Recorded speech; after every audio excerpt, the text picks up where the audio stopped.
tengo una buena noticia. Y para mí la buena noticia del día es que, en realidad es la buena noticia de la semana, es que el kirchnerismo ha perdido su infalibilidad. Y eso lo descubrí, o me parece que empecé a intuirlo el lunes con los comentarios que uno escucha, los comentarios que uno lee, no solamente en las radios, sino en la calle, las cuestiones que uno va leyendo de aquellos que hasta hace muy poco tiempo se sentían involucrados en el kirchnerismo. Pero, ¿qué quiero decir con que se acabó la infalibilidad?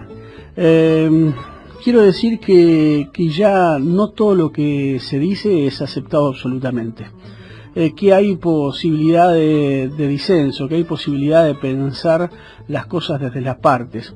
Yo soy de los que creen que el todo está por encima de las partes, pero también soy de los que creen que las partes tienen derecho a decir qué cosas con qué cosas del todo no están de acuerdo. El discurso de Cristina ha sido un discurso muy largo y muy rico en algunas cosas.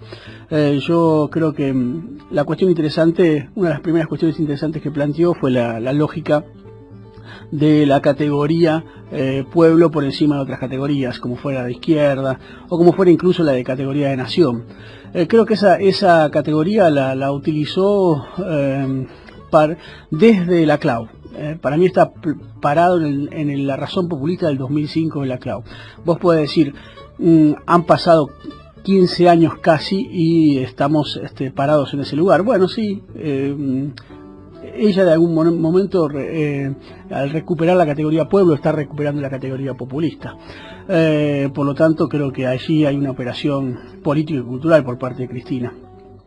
Me parece que la idea de crear una antinomia pueblo-antipueblo subsume las demás contradicciones. Me parece que ahí puso el punto fuerte de diferenciación. No es la izquierda, no es la derecha, no es la nación, no es la... Pero además porque la categoría pueblo, la categoría antipueblo va más allá del Estado-nación. Para mí, que soy nacionalista, para mí que creo en Estado-nación, la lógica de no nombrar la palabra nación te permite jugar con este discurso o esta retórica de la patria grande, esta retórica de pueblos que van más allá de las fronteras nacionales, ¿no? Me parece que ahí hay algo interesante para pensar. Me parece que la tercera cuestión que planteó, que vale la pena hacer un párrafo de interés, es la cuestión de la necesidad de la adecuación de las herramientas políticas y de la democracia en sí misma a las nuevas tecnologías. No solamente las tecnologías en tanto el Twitter, el Facebook, el WhatsApp, sino también las nuevas tecnologías para hacer política, ¿no? ¿Qué tienen para decir las nuevas tecnologías en la lógica de la democracia, ¿no?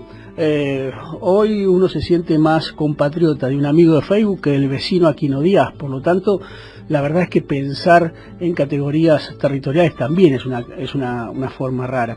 No digo que tenga razón, digo que son cuestiones para discutir y que me parecen interesantes discutirlas. El cuarto punto que me pareció interesante es, hay en Cristina una creencia de que hay una inteligencia del capitalismo que es capaz de organizar el estado de bienestar en los 60 y en los 70 y organizar el consenso de Washington en los 90. Aun cuando no habló de la palabra imperialismo, allí hay algo respecto del capitalismo. Obviamente se trató para mí de un discurso que estaba más relacionado con el espacio de la Claxo que el espacio político. Pero a mí me da la impresión, y quiero volver al principio, porque la lógica de que ha perdido infalibilidad el kirchnerismo me parece que es una buena noticia. Obviamente, una vez terminado el discurso, los progresistas se ofendieron porque habló de pueblo y no de izquierda. Las feministas se ofendieron por el tema de pañuelos celestes y de pañuelos verdes, y yo creo que ahí también hay algo para atender.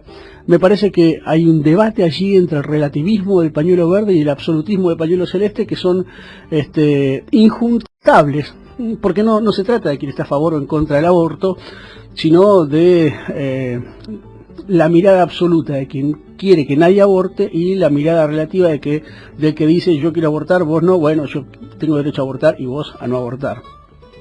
Por eso creo que que allí también hay un desliz por parte del discurso de Cristina, ¿no? También me parece que hay peronistas ofendidos porque no nombra a Perón o porque no habla de la cuestión nacional, aunque a mí me parece que es bastante peronista el discurso respecto de la reconstrucción de la palabra pueblo. Claro, cuando alguien le grita pueblo peronista, dijo no, el pueblo existía antes del peronismo, con lo cual eso también es para tener en cuenta. Pero vuelvo a la lógica de la infalibilidad, porque a mí me parece que ahí hay una buena noticia. En la lógica de que no se deglute en términos absolutos o totalitarios el discurso de quien sea. Es decir, que los sectores medios y los sectores de uno podría decir las bases del kirchnerismo, ya no degluten ni aplauden automáticamente, discuten, debaten, no compran la totalidad del discurso, compran partes. Yo creo que eso obviamente tiene que ver con los 3 años fuera de poder. Habría que ver qué pasa cuando el poder vuelve a bajar de forma vertical un discurso. Pero creo que hay que pensar en estas cuestiones.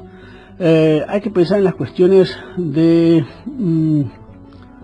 obviamente que el todo está por encima de las partes, pero también es cierto que las partes tienen derecho a su expresión, que las partes tienen derecho a su construcción y a formar un rompecabezas de manera no verticalista.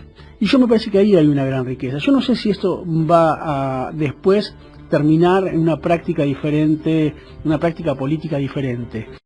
Pero sí creo que hay cosas al interior de ese espacio kirchnerista, que está obviamente incluido en el movimiento nacional y que a veces incluye grandes sectores del peronismo, y hay sectores del peronismo no kirchneristas que no están en ese espacio. Me parece que ahí hay algo que puede volver a vivir. En este sentido puede volver a vivir. Y yo creo que el kirchnerismo debe relegitimar sus laureles si es que quiere tener futuro. Y no se relegitiman esos laureles reivindicando el pasado. A mí me parece que la operatoria de reivindicación del pasado fue quizás el momento menos interesante del discurso de Cristina, porque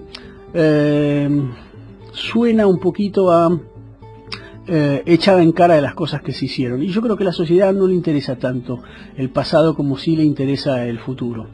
Y yo creo que ese futuro no se puede construir desde la infalibilidad. Y tampoco se puede construir desde la soledad. Ese futuro me parece que se reconstruye desde la reflexión en común, desde la reflexión colectiva, desde la negociación, desde las miradas estratégicas. Es decir, ¿qué nos conviene a nosotros en el 2019? Nos conviene la profundización, nos conviene la venganza, nos conviene la transformación absoluta del país, nos conviene hacer un poco la plancha, nos conviene estabilizar para después profundizar en términos de movimiento nacional. Digamos, ¿qué cosas nos convienen? Me parece que ahí hay que pensar y debatir en serio y debatirlo colectivamente. Debatirlo colectivamente no es hacer una asamblea enorme. Quizás sea que se sienten varios líderes del peronismo, varios líderes del movimiento nacional, que incluyan al progresismo, que incluya a la izquierda también, algunos sectores de la izquierda, y que puedan definir y debatir sobre qué hacer. Yo creo, como te digo siempre, que para mí el macrismo es un proceso que ya está acabado. Lo que no significa que pierda en el 2019. Pierde en el 2019 si la oposición hace las cosas bien. Si se siguen haciendo pelotudeces, el macrismo puede volver a ganar. Y yo creo que eso es lo que hay que impedir, que el macrismo gane. Por eso creo que esta frase, que no me pertenece a mí, sino que le pertenecen a otros grandes líderes, de que el todo está por encima de las partes, también nos permite a nosotros pensarnos en la diversidad, pensarnos en la pluralidad. Es cierto, hay muchísimas cosas del discurso de Cristina que a mucha gente no le gustó. Hay muchísimas cosas del discurso de Felipe Solá que a muchos no les gusta. Hay muchísimas cosas del discurso de Moyano que a muchos no les gusta. Hay muchísimas cosas del discurso de Sabatella que a muchos no les gusta. Pero a pesar de esas partecitas, lo que importa es el todo. Y el todo me parece que en este momento es la forma de pensar una unidad que lleve a que el neoliberalismo en la Argentina no gobierne en el 2019. Y si se puede, que no gobierne en los próximos 40 años de la Argentina. Es difícil, pero me parece que este es el juego en que andamos.